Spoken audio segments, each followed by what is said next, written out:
Stop guessing on room 52 and prove you're not a dum-dum.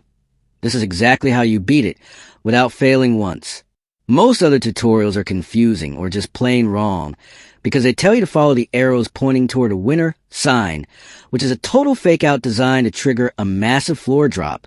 Before we enter the room, you need to understand the logic of the mirror image, or you will just get stuck again. Here at Rexish, we know you have been grinding through these levels and you need a solution that works right now.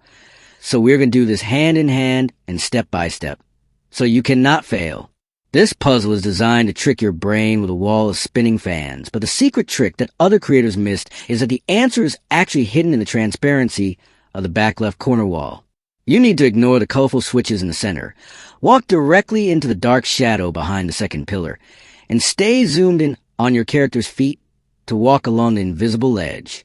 This method clears the collision gate and tells the game engine that you found the secret path instantly without any technical headaches. This is the fastest way to clear the room and makes your progress toward the final stages feel snappy and reliable again. Rexish is dedicated to finding the simplest paths to solve these Roblox logic puzzles, so you can stay ahead of the game and stress-free. If you want a solution for room 53 or the secret code for final door, just leave a comment below.